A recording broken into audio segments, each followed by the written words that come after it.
Hello and welcome to I Heard It on a Podcast, our little corner of the Wild West. My name is Isaiah. And my name is Ryley. We've talked arguably too much about ChatGPT already this season, but it really makes for a lot of interesting conversations, I think. Yeah. And we were talking the other day about its ability to write original content. And I forget which one of us had this theory, but I have a theory that you won't be able to tell what I've written compared to what ChatGPT has written. Obviously, everyone has a voice that they write in and a perspective. So I tried to shift my voice to be a little less obvious. And Sure. a few of the episodes, a few of the stories, there are 4 in total. 1 or 2 of them I typed into ChatGPT, like, write it in the style of someone, or like do it with this kind of perspective. So what you're saying is I'm going to have no chance of guessing. Well, I think that's part of the thing is, like, if ChatGPT can give you a perfect story written like Dr. Seuss, then I probably couldn't be able to do that. Right. So I guess what we might be able to glean from the end of this episode is ChatGPT a better writer than me? Find out, I guess. We'll see. I've got my stories here, and Okay. I'm going to read them. They're all kind of long, podcast relative to a podcast length. And I'm just going to read them.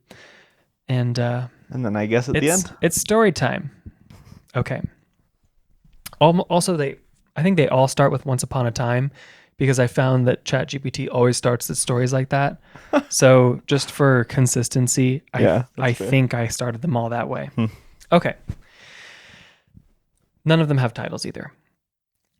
Once upon a time, in the picturesque town of Sorrento, nestled along the stunning Amalfi coast of Italy, lived a young woman named Isabella.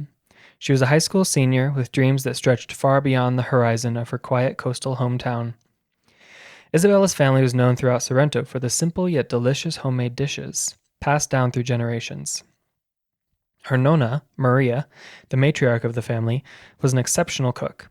Every summer, the extended family gathered at Nonna's house, enjoying the fragrant aroma of her signature dish, linguine au limon. This dish is a closely guarded secret recipe, and that has been handed down from mother to daughter for centuries. Isabella has always been curious about the recipe, but it was shrouded in mystery. The golden rule was clear. No one, not even her, was allowed in the kitchen when Nonna was preparing the linguine au limon.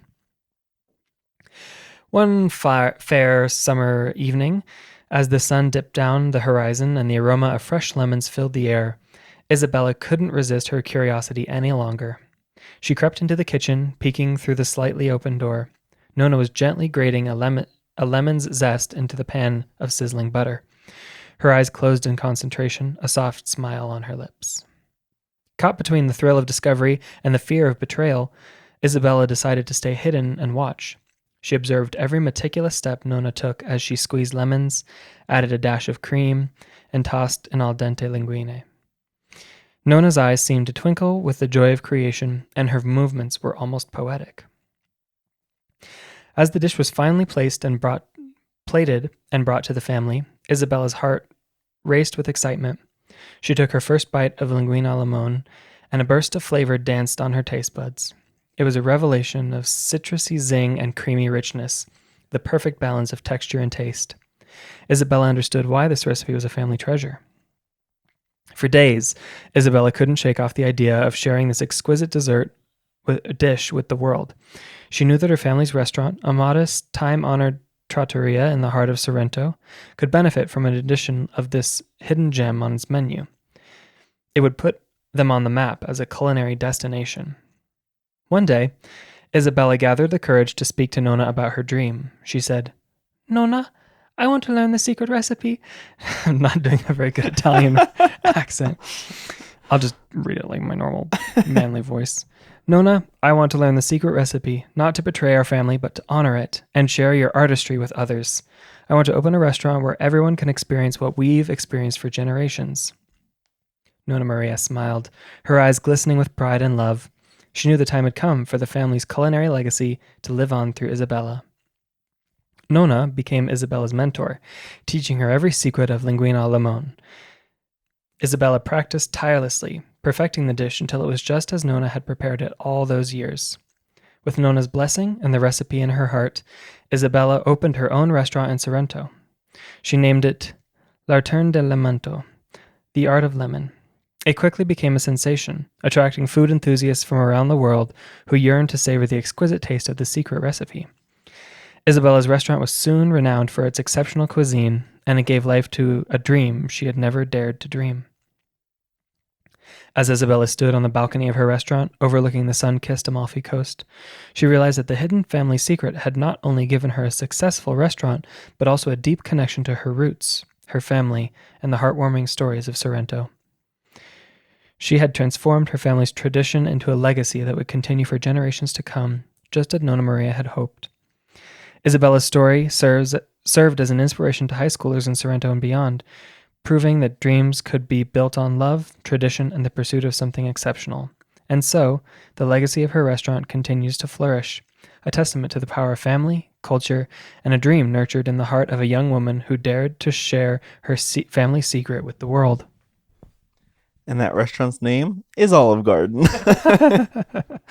Yeah, it started as a cute little Italian bistro in Italy, and then they grew a garden of olives. Yeah, crazy stuff. I like the story. Made me hungry. Okay. I think you wrote that story. Okay. Anything in particular make you think that? Nothing. I was kind of trying to listen for like language or like phrasing or anything like technical about the writing that would give it away, and I didn't feel anything. Like mistakes in those areas? Not necessarily, but just kind of like the way that things were like structured and like words that it chose and stuff like that. And I know, like you said, you ran stuff through an AI too, but I was hoping to still kind of get that. I didn't really get any of that except for the name of the dish. That felt to me like something you might have come up with. And I think the like context and like feeling of the story feels like something that you would have come up with and not an AI. All right. Well, like I said, I'm not going to give the answers until the end because that might inform how you interpret the next story. Sure. But we're going to move on to the next story. Okay. Oh, the wide open spaces of America, where the heart's yearnings roam free, where young dreams find their roots amidst the amber waves of grain and the rolling hills of green. You already noticed a difference in this one, huh? I do. Here, in the heartland of our great land, there lived a small child named Samuel, born and bred amidst the fertile fields and boundless skies of rural Nebraska. From a tender age, Samuel's heart beat to a different tune. While his kin sought their fortunes on the winding highways as long-haul truckers, he discovered an old, forgotten fiddle in his family's attic, tucked away beneath dusty crates and ancient memories. That first touch, those first trembling notes, ignited a passion in his soul. It was a passion for the classic violin, an instrument as far from the roaring engines of an 18-wheeler as the stars from the earth. Oh, how his fingers dance upon the strings, weaving melodies that seemed to rise from the very soil of his homeland. He'd practice in the quiet hours of dawn, when the prairie winds whispered secrets to the grain, and the rising sun painted the sky in hues of golden dreams. Each note was a love song to the vast, untamed land, an ode to the dreams that sprouted like cornstalks in his heart. His family, honest folk of the open road, hoped he would join their long tradition of trucking. They saw his talent, and he saw his talent as a passing fancy, a hobby to be set aside like an old rusty atlas. Dusty atlas. I don't think atlases can be rusty. An old dusty atlas. His father, a man of few words but boundless wisdom, spoke softly one evening. "Sam, this fiddlin' won't put bread on the table." But Samuel could not stifle the music that surged within him. He played his heart out, performing in every local barn, dance, and country fair, to the joy and applause of neighbors and strangers alike. He felt the vibration of strings resonate through his very being, as if a spirit of this land was voiced inside the violin. The years passed, and Samuel's talent grew, like the prairie grass in a spring rain. Words of his virtuosity reached the ears of kind-hearted music teachers in the city, who recognized the diamond in the rough, With a scholarship in hand, Samuel ventured to the city, his heart heavy with the weight of leaving his family and the only ones he'd ever known. In the bustling streets of the city, under the electric glow of towering buildings, Samuel dedicated himself to the pursuit of his passion. He studied with fervor, learning the intricacies of the classic violin and practicing until his fingers bled. He yearned for the grand stages and the grander audiences that his music could reach, far beyond the cornfields and rolling hills of his youth. The day came when he took to a stage, the spotlight beam capturing his presence. His violin sang, and it was as if winds of the plains had come with him, carrying the essence of his homeland to the farthest corners of the earth. The audience erupted in applause, and Samuel knew that he had found his destiny, his true calling. His family, at first bewildered by the life he had chosen, witnessed his success and the joy that flowed from him like the river of music. They realized that his passion had elevated him to heights far beyond the long highways and distant horizons they had always known. Samuel became a professional musician, not a trucker, and as he traveled the world with his violin in hand, he remembered the fields of Nebraska, the endless skies, and the embrace of his family. And in the eyes of those who heard his music, he brought a piece of the heartland to the grand stages of the world, a testament to the power of following one's true calling and the beauty of individual dreams in the vast tapestry of America. Okay. I thought it was going to be harder than this, and maybe I'm super wrong, but to me, I think that was AI. Okay. And if you wrote this, hopefully I'm not going to offend you, but it felt like it used a lot of like metaphors and a lot of like language that was like artistic, but didn't give like weight to the story. It just felt like it was using a bunch of like floral imagery, kind of connected. Like at the beginning when it was describing the plains and like Samuel and his family, it just felt like it was just like pulling random like Americana metaphors or like sayings and just like slapping them all together and making a story. So that's kind of something that I feel like gave it away from me, and I could be totally wrong, but that's my guess is AI, just because it felt like it didn't feel like you could kind of track throughout the whole thing. It was just kind of slapping sentences together. I will say that the intention of this one was to sound like Walt Whitman. Okay. So that is not a voice that I would necessarily use, nor is it a voice that AI would maybe use at first, but the writer was intending to sound like Walt Whitman. Okay. Which is probably where the kind of extraness came from. But you guess that one's AI. AI. Okay. On to story number 3. Once, I was a tiny bud, a promise of life waiting to unfurl. Nestled on the branch of a grand old maple tree, I emerged from the sleep that felt like an eternity. The sun's tender warmth caressed me, and I reached for the sky, yearning for the light. I was just one leaf among many, a single note in a grand symphony of green. The days passed, and I grew. My once tender veins became a network of intricate patterns, weaving my existence into the lush tapestry of the tree. I swayed in the gentle breeze, kissed by the whispers of the wind, my heart pounding with chlorophyll. I was a leaf, and I was alive. From my vantage point, I watched the world below. I saw children playing, their laughter like sweet music in my ears. I witnessed lovers taking strolls, their entwined hands mirroring the branches above me. I saw storms rage and sunlight break through the clouds. Each day was a kaleidoscope of human life, and I, a mere leaf, was an unseen observer. But as the seasons marched on, my vibrant green began to fade. I had seen countless days, basking in the beauty of the world, but I knew that my time was drawing to an end. The wind whispered in a language only leaves understand, telling me it was time to go, to embrace my fate. One autumn day, I felt the gentle tug of a breeze as it lifted me from my branch. Falling through the air, I marveled at the world one last time. The ground approached, and I nestled into a bed of fellow leaves, joining the colorful quilt of nature's floor. I was no longer a leaf on a tree, but now a part of the earth itself. Over time, the seasons passed, and I began to decompose, joining the rich soil. I nourished the roots of the very tree that had given me life, passing on my energy to new buds waiting to awaken. In my death, I found purpose, knowing that I was contributing to the cycle of life. I became the food for future leaves, a source of life for generations yet to come. And so I, the leaf, had lived my full life. From my birth on the maple tree to the descent to the forest floor, I had been a silent witness to the world's beauty and a contributor to the ever-turning wheel of nature. In my transformation from green to brown, from life to death, I had found a deeper meaning, a lesson that even in our humblest form, we play a vital role in the intricate dance of life on this evergreen planet. I feel like I'm gonna cry. That felt like a Pixar short to me.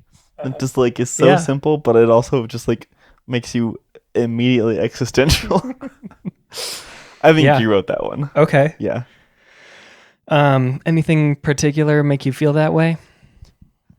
I think you have kind of like a Disney-esque mentality when you I don't know where write. you got that. Yeah, crazy. And to me it felt like descriptive in like a cartoony, lovable kind of way. Sure. And there were some like the chlorophyll joke just kind of was like it poked out, I think, of everything else, and that felt kind of like something that wouldn't happen with AI. So Okay. those are kind of the things that give it away. But it also felt like very emotional, and I don't think AI could write a story that like evokes those emotions because like AI can put words together and sound correct and sound human, but like that story like was written in a way that like made me feel like emotions. So, All right. and if I'm wrong, then I'm gonna feel stupid, but I'm gonna guess you wrote that one. Okay. I've got one more, and then we'll go back and I'll reveal the Okay. answers and talk about, for the ones that I did use AI, we'll talk about the prompts Sure. and how I got what I got. Sure. Okay. Last one. In a quaint village nestled deep within the heart of the French Alps, there lived a donkey named Marcel. Marcel was no ordinary donkey. He had a special job that he performed with unwavering dedication. Each day he ascended and descended the steep and winding mountain trails, carrying a load of freshly milled flour to a province renowned for its exquisite bread making. The small mountain mill was run by an elderly miller, Monsieur Lefebvre, who had dedicated his life to the craft of grinding wheat into the finest flour. His bread was known far and wide for its flavor and texture, and the people of the province treasured it. However, the mill was located high in the mountains, and the journey to the province below was treacherous. That's where Marcel came in. Marcel had been raised in the village and had grown accustomed to the rugged terrain. He was sure-footed and strong, and he had been specially trained by Monsieur Lefebvre to make the journey. Each morning, as the sun painted the sky with hues of pink and gold, Marcel would be loaded with sacks of freshly milled flour. His bell would jingle, announcing his departure, and he'd begin the arduous ascent. The path was steep and challenging, with switchbacks that seemed to stretch endlessly into the misty heights of the mountains, but Marcel took each step with determination, his hooves finding purchase on the rocky terrain. He was guided by the scent of the province's delicious bread that awaited him at the end of his journey. As he climbed higher, the air grew colder, and the scent of pine trees filled his nostrils. Birds sang around him, and the world below stretched into a breathtaking panorama. Marcel felt a connection to the mountains, as if they were his friends, watching over him on his daily quest. The descent into the province was equally daunting. The path was steep, and Marcel had to be careful to navigate the rocky terrain while ensuring the precious cargo on his back remained undisturbed. The village people, knowing the significance of his mission, would eagerly await his arrival, waiting to receive the freshly milled flour for their beloved bread. Marcel's work was tireless and relentless, but he never complained. He knew that the bread he helped create was cherished, not only for its taste, but for the tradition and the care that went into making it. The people of the province admired him for his steadfast dedication. Over the years, Marcel became a beloved figure in the village and an emblem of the cherished bread-making tradition. The province even held an annual festival in his honor, celebrating his role in preserving the cultural heritage. As Marcel continued his daily journeys, he took pride in knowing that he played a crucial part in a timeless cycle that connected the mountain mill to the province's ovens, each loaf of bread a testament to his hard work and unwavering spirit. Marcel, the donkey of the mountains, exemplified the idea that even the humblest creatures can make a profound impact. weaving their stories into the fabric of traditions that endure through generations. In the heart of the French Alps, Marcel's braying bell became a symbol of dedication and the simple beauty of service to one's community. Okay. That one felt better to me, and I was like worried at the beginning that might have been something that you wrote, I think.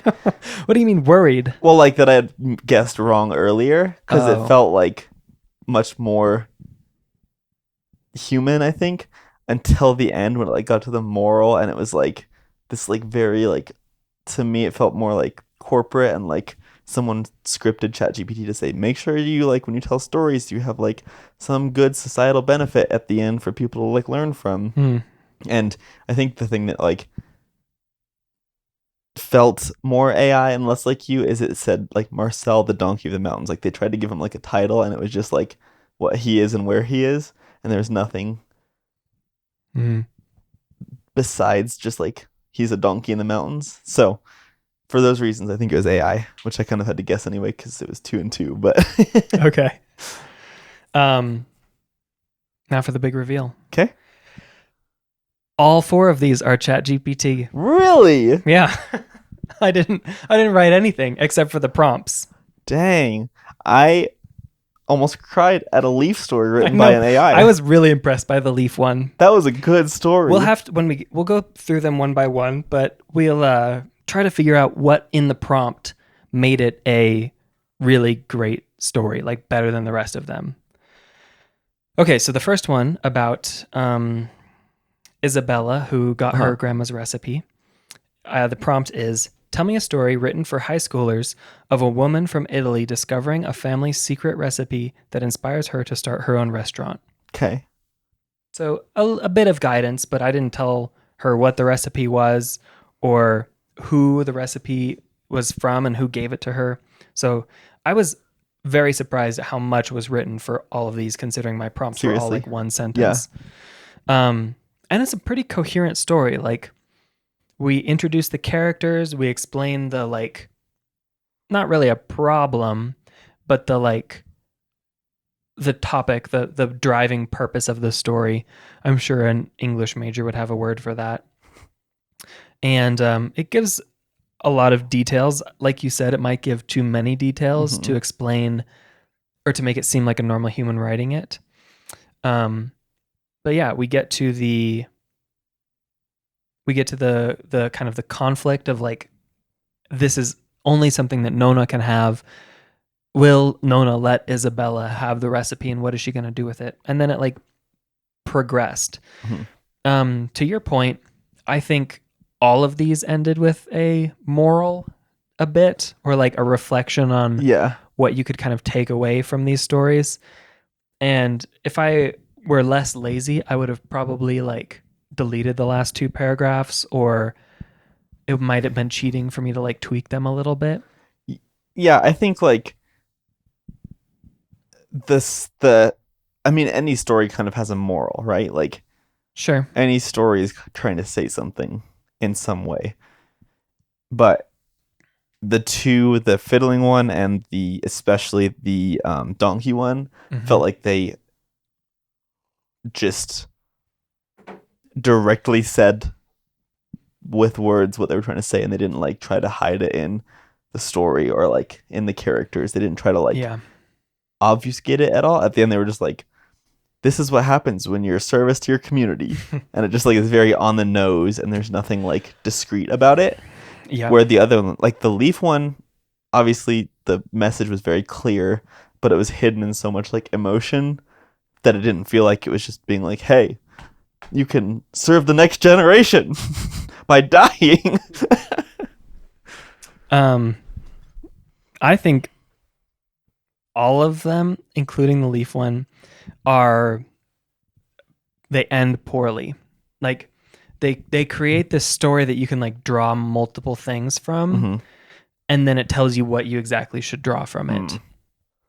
And it kind of like, it's almost like putting a governor on the story and saying like, there's all these like a decent amount of detail and character and like rising and falling action, and then it tells you exactly why this story was written, Right. which I don't think I said in any of my prompts, or even like hinted at any of my prompts, if it should like tell a story or if it should be like applicable to a certain group. Right. This first one is the only one that I said like write a story for high schoolers. Right. But the next one is about the what was his name? Samuel, The fiddler. the classical violinist. The prompt was, tell me a story in the style of Walt Whitman about a child from the rural part of America discovering a passion for classical violin and wanting to pursue being a professional musician despite his family wanting him to become a long-haul trucker. I think it was funny, and something else that gave that one away for me was when it was like, it was contrasting the sound of a violin to like the roar of an engine of an 18-wheeler or something. I can like see how that would be like poetic and a good storytelling element, but it's not something that I would ever write. Right, and it wasn't done elegantly. It just kind of like jammed engine of an 18-wheeler in there. Yeah.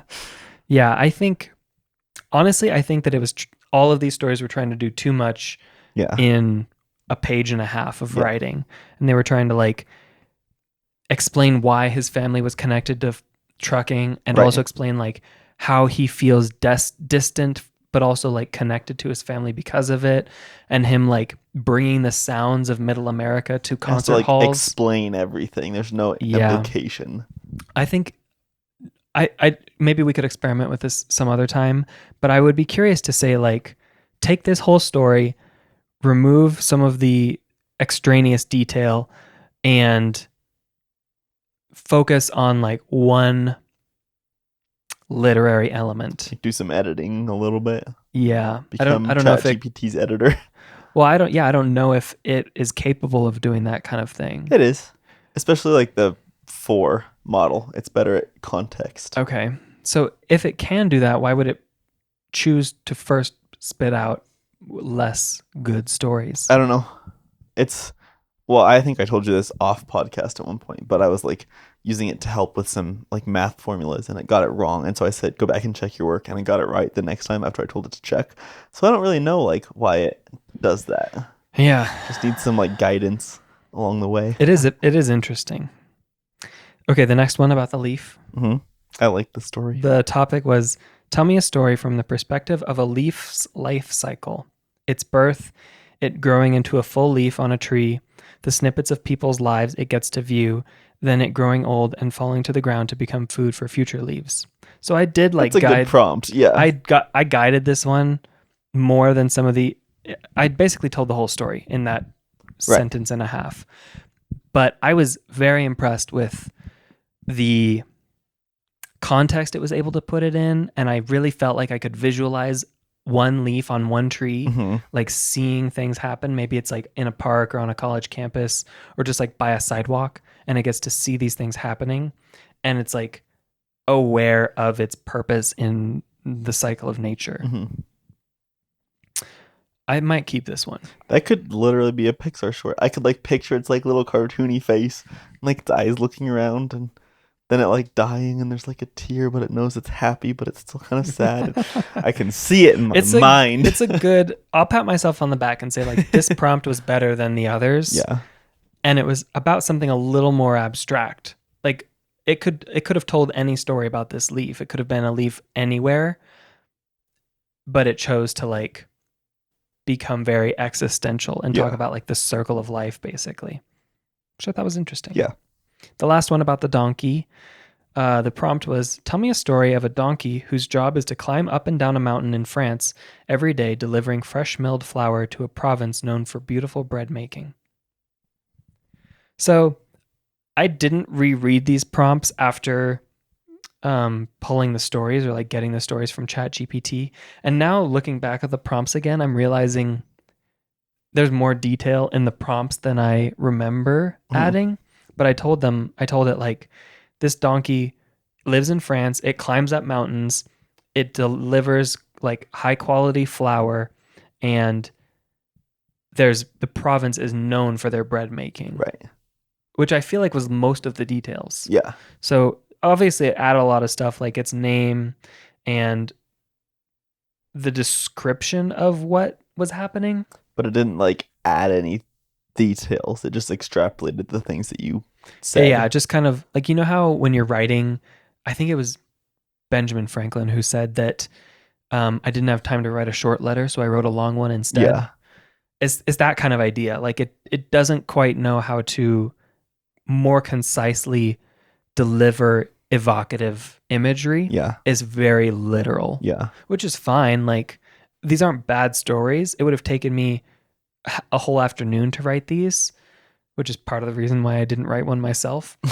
But I was a bit surprised at how different the like emotion and the feel of some of these stories were. Yeah. They felt like they were written by different people. Yeah. Yeah. Which is cool. And I would like to experiment more, probably not on a podcast episode, but just personally, of like write this story. Like I want to hear a story about a wood carver and his son, but write it in the form of a sonnet, Right. or write it as a haiku, or write it from the perspective of a jealous neighbor, or write it like Socrates. Right. Yeah, I don't know. I'm curious how it's able to like get in the perspective of others, Yeah. and not just like an omniscient third person narrator, Yeah. but like it would be really interesting, I think, to take that Leaf story and say like, okay, now tell me that same story from the perspective of a little girl who that tree is outside of her window. Mm-hmm. And like, can it take the details from the first story and kind of like morph them into someone else's perspective? Yeah. Because that's something that I think humans can do really well. Mm-hmm. Is like, imagine this leaf living its whole life, and then like, what would a 5-year-old girl who's just like looking out the window and is enamored with nature think about that? Yeah, I think like kind of off of that question, obviously this isn't even close to the level of like replacing professional authors and storytellers. No. But I do think it's better writing than a lot of people might be able to do. It's very correct. Mm-hmm. Like all of the commas were in the right place, and it's like using dependent phrases correctly, and it's clearly like got a lot of examples to draw from. And it's like, oh, when I'm referring to the leaf, I can say me, comma, the leaf, comma, is whatever. Yeah. And I think that works better in some stories than others. Like the leaf one was meant to be kind of from a weird narrator's perspective. Yeah. So the repetitive language worked better Mm-hmm. than one that was like third person, like Right. someone just like narrating Samuel's life. Right. I think it might work better in first person. Yeah, I agree. Anyway, I think this gives the ability for people to kind of like, if you wanted to be a writer but you weren't good at like the technical part of it and you were just good at telling stories, Yeah. I think that would be helpful. And I think that's true in a lot of different areas where ChatGPT can like help take care of the monotony and not the like core of what you're trying to do, but the human self take care of the core of what you're trying to do, you know, because it can write a story, but you have to have a good prompt and you have to know what you want the story to kind of be beforehand. And it can write code for you, but you have to know what you're trying to get the code to do. And it can solve math problems, but you have to know like why you're solving the math problems. And so it seems like it fits very well into the taking care of the monotony and letting you, for the most part, focus more on the core of what you're trying to do, which is cool. Yeah. I think with something that is yes or no, like math, it can work really well, and it'll continue to get even better at that kind of thing. But something like writing, if I just tweaked 10 words in some of those stories, it would be a different story. Right. And that's such a like gradient, such a spectrum of quality, or I guess you could say like human authenticity, that I think it's still got some work to do there. Yeah. I agree. Thank you for listening to I Heard It on a Podcast. We've got new episodes every Monday, wherever you find podcasts, including YouTube. Yeah. And if you'd like to connect with us, we're on Instagram and Threads. And you can also email us if you want to chat with us at hello@ihearditonapodcast.com.